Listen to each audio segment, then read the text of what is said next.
You're trying your hardest to get out of pain with rheumatoid arthritis and it's not working. I'm going to show you why. In this video, I'm going to go through the 5 essential strategies that you need to put in place to be able to reverse joint pain with rheumatoid arthritis.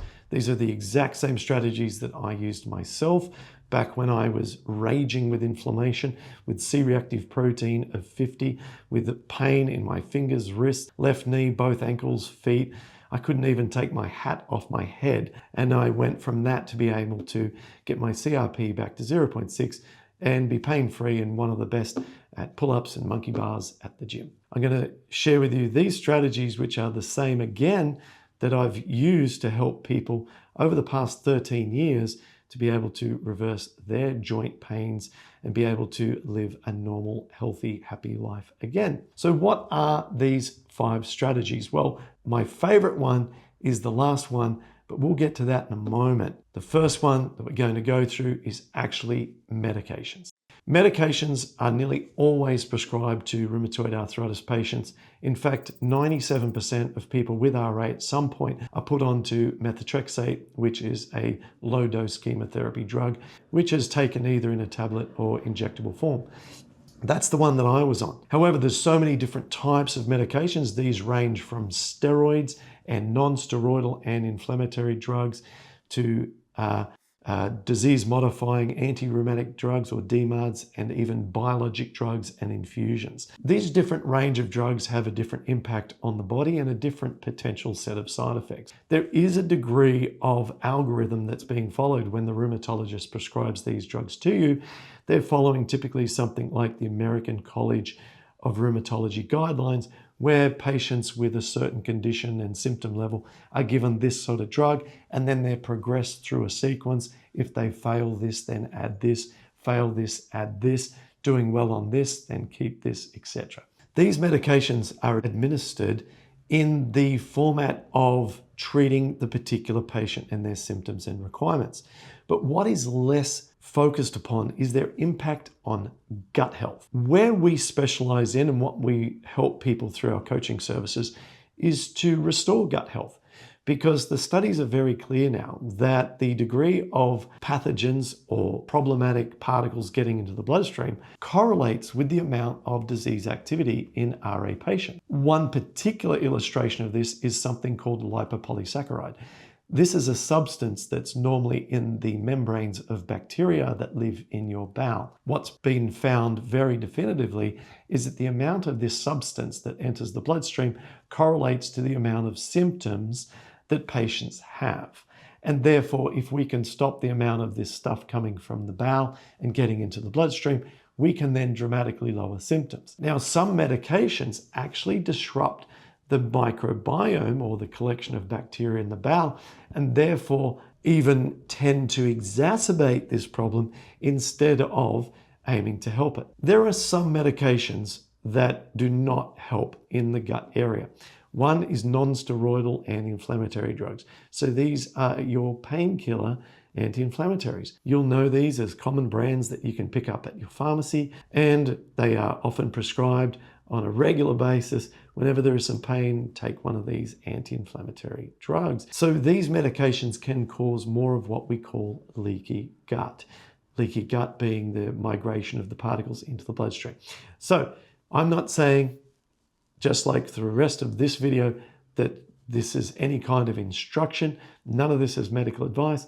I'm just suggesting that if you're taking non-steroidal anti-inflammatory medications to manage your pain, that science shows us that there is a good chance that this may be exacerbating the area of your body that actually needs healing when you're trying to get out of symptoms using lifestyle strategies. So have a chat to your doctor about the use of these medications. Maybe there is something more suitable long-term that you can use that's not going to have any contraindicative effects on the gut or counterproductive impact. Another one, steroids.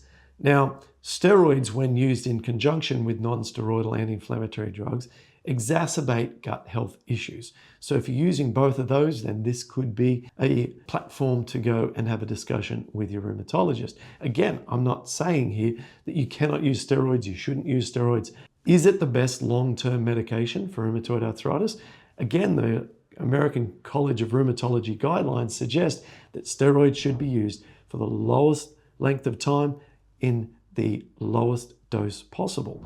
So have a chat with your rheumatologist, because what we do when we work with people, and a lot of them are on steroids, we work with them and the rheumatologist as a nice group of 3 to work on a plan to have them, where rheumatologist agrees, migrate away from that steroid using a combination of lifestyle strategies predominantly, and sometimes an adjustment with regards to their other medications that they're taking. There are other medications which aren't classic RA medications, such as proton pump inhibitors.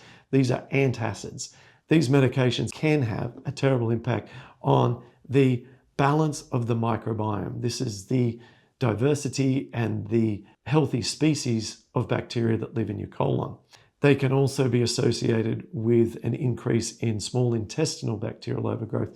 Again, a different part of the bowel, or a different part of the digestive tract, but again, an area that is associated with RA symptoms. So proton pump inhibitors, non-steroidal anti-inflammatory drugs, and steroids are ones that are not in an ideal group of medications if we want to have an ideal, beautiful digestive tract and a healthy microbiome within that digestive tract. Getting the meds right is crucial. All the lifestyle work that you're doing at the moment to try to get well can be undermined by the wrong medications. And so this is something that we really help our clients with. Number 2 is the lifestyle strategy that you currently have in place. This, of course, includes diet and your physical therapy, vitamin D, omega-3, HRV. It includes your oral health microbiome, and it includes stress reduction strategies. All of this stuff has to be absolutely perfect. So if you're banging your head against a wall thinking, why aren't I getting better? Your plan is very likely off. And if your plan is off by only 1%, this is not only going to result in unfavorable outcomes in the long term, but they might be significantly unpleasing. If you get on an airplane that's 1% off its direction when you're leaving from Los Angeles to go to London, you won't only miss the airport, you're probably going to miss the whole city. And so the lifestyle strategy has to be perfect. The path up the mountain to success is very, very narrow. And so just to give you some insights here so that you get a little bit of a grasp as to what's necessary based on the science and based on the feedback we've received and the work that we've refined for 13 years, you need to be on a plant-based diet, okay? If you're not eating a plant-based diet or close to a plant-based diet, you're wasting your time. Your bacteria in your bowel, they thrive on fiber. If you're eating a diet that doesn't contain mostly fiber-containing foods, then you're not adequately feeding and restoring your desperately fiber-seeking bacteria in your bowel. Okay, so that's a start. And then within this topic, there are so many additional breakdown categories, from an elimination process to eliminate food sensitivities. In addition to that, you've got food combining, the timing of foods, the quantity of foods, which foods, of course, and the whole sequence of how to put all this together. So just the sort of the headline topic here, given we've got so much to get through in this video, is at least be on a plant-based diet. All right, so that's the start of it. Next, you must optimize all those other strategies within the lifestyle category to get this right. If you are only doing diet, for example, and you're missing all these other bits and bobs that need to be optimized, you're just not going to improve. This is the Godzilla of diseases. This isn't high blood pressure. This isn't high cholesterol. This isn't type 2 diabetes, which comparatively are a walk in the park. This is rheumatoid arthritis. And so we've got to have a multifaceted 360-degree approach to achieve maximum health, not just health in one area. Okay, so you've got to get your lifestyle right. So if you're not improving and you are on the right medications, being that it's one that is designed for long-term use and you're not relying on short-term mopping up kind of medications like painkillers, steroids, and taking antacids and stuff like that. So if your medications are okay and you're not improving, then a huge likelihood is you're just on the wrong plan. I'm sorry, you're just not doing the right things or enough of them. Number 3 is the daily implementation of the right plan. You can have the absolute most exquisite, perfect roadmap to get to the top of Mount Everest. Every single foothold, every bit of equipment provided to you in your backpack. You can even have the Sherpa right next to you on the climb telling you which part of the mountain requires which strategy. But if you're not doing the right things every single day on repeat, you won't get to the summit. In the case of rheumatoid arthritis, this means implementing the strategy every single day. The inflammation in the joints don't take a day off. It's not like on Monday, rheumatoid arthritis gives your joints a break and you don't have any pain. It is as relentless as you know the sun is going to come up the next day. You are going to wake up with that same cycle. Morning stiffness beginning around 3 or 4 a.m. An uncomfortable night's sleep because of pain. Pain as you step out of the bed in the morning on either the feet, the ankles, or the knees, or the hips. Struggling to do daily simple tasks like brushing your teeth, picking up a kettle, cutting vegetables because of wrists, whatever. Whatever it is, you're running that routine every day, driven by inflammation because of particles getting into your bloodstream. Therefore, you cannot take a day off with rolling out the right strategy every single day in a way that is like a systematized project rather than some ad hoc, I'll try a little bit of this, I'll try a little bit of that. This disease requires the daily implementation. So you might like the metaphor of building one brick for the house of health every day. Lay a brick, lay a brick, lay a brick. You cannot not lay the brick. So that could be a factor, because if you have all the information but you're not doing it every day, you're not going to get well.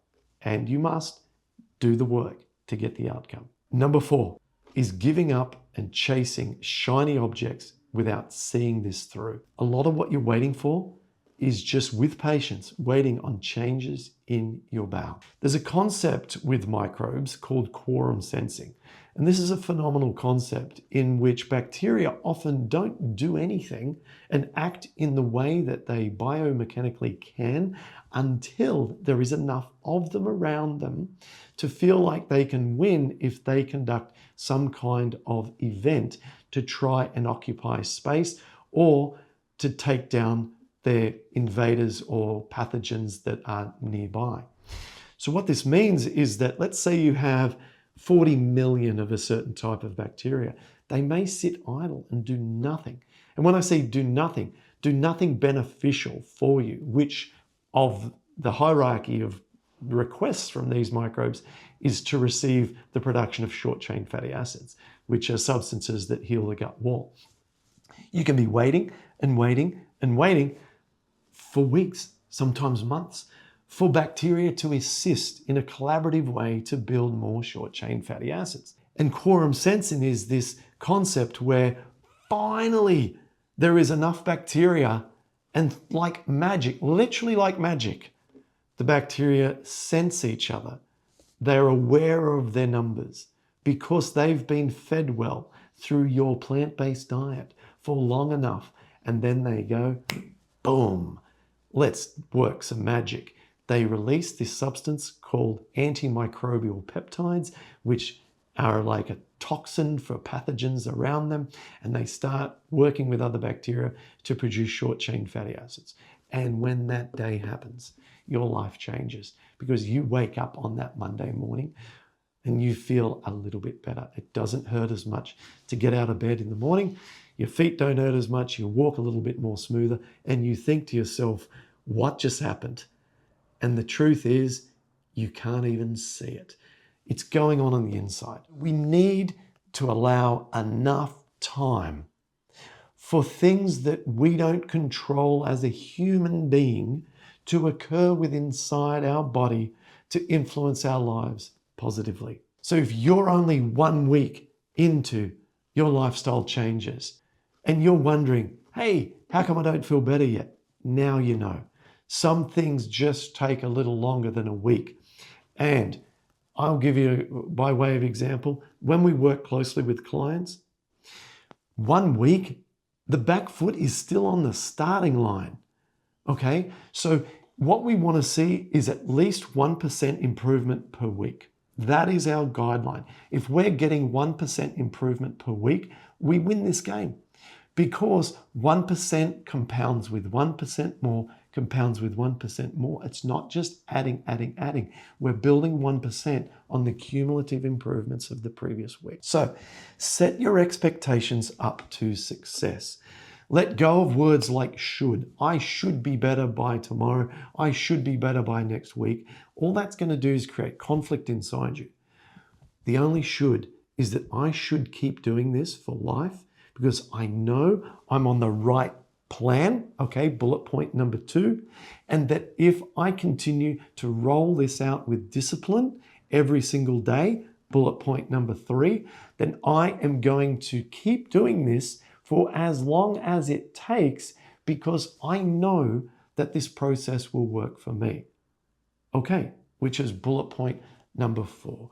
So don't give up. There is no way that you can fail unless you give up. By way of example, I did 12 months going to Bikram yoga every single day just so that I could walk the next day. All right? Let me give you another example. I did 2 different sessions of Bikram yoga sequence, morning and afternoon, every day on our honeymoon, just so that I could continue to have a little few hours throughout the day with my wife when we're over in Hawaii to explore a little bit and then back to my workouts. I ate nothing but a raw food vegan diet for 8 months at the exclusion of everything that I loved, just so that I could lower my C-reactive protein. Your level of expectation of what is required needs to be limitless. Have this mindset: I will do whatever it takes, and I'm willing to wait it out as long as possible or as long as needed to be able to get the results that I want. Okay? So that's bullet point number 4. You can see I'm very passionate about this stuff. This is close to my heart. The final strategy that you need to put in place is get stronger. Get stronger. Why didn't I just bundle this in with bullet point number 2, which is the lifestyle strategies, which included physical therapy? It's because this needs its own category. 9 out of 10 people that we work with closely when we help them get out of pain are very, very weak when they start working with us.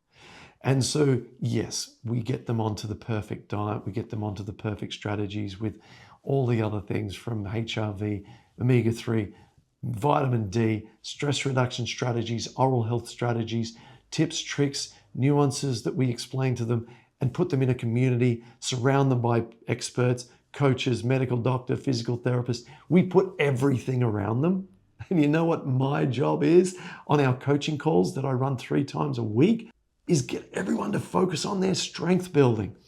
Because if you build more strength around joints that are inflamed, you will, with that strategy alone, reduce inflammation in that joint. The obstacle that always comes up is, I don't have enough energy or it hurts to move my joints. That's everybody. That's not special snowflake kind of situation. That's every single person with this disease. So they avoid using the joint and it gets worse and worse and worse. I had a left elbow that was swollen so much, the doctor told me, don't use it if it hurts. What did I do? Didn't use it. Trusted the medical advice. What happened? Complete synovectomy in my left elbow. Total disaster of an approach with RA.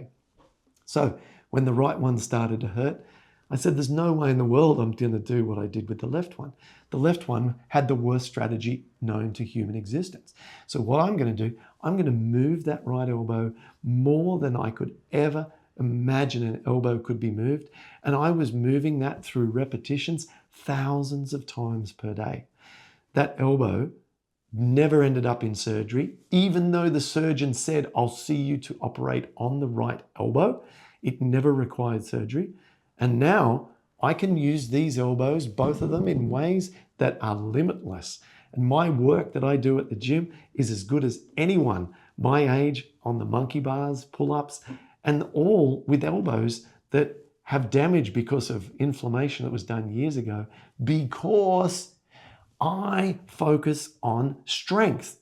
And even if you've never been to the gym, and even if you've never known how to use a resistance band or a dumbbell in your life, you better learn. You better start getting this as part of your skill set, because you won't solve inflammation with your joints, even with the previous 4 strategies, unless you get this right.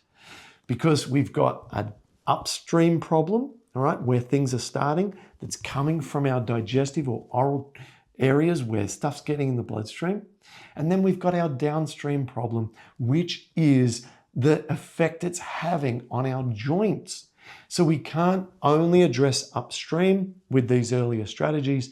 There's a consequence that needs to be mopped up, needs to be fixed from downstream, which are now the joint problems. So we've got to locally fix the joints because of what they've been through using strength building strategies. If you need help with any of the stuff that I've gone through in this video, we can help you with that.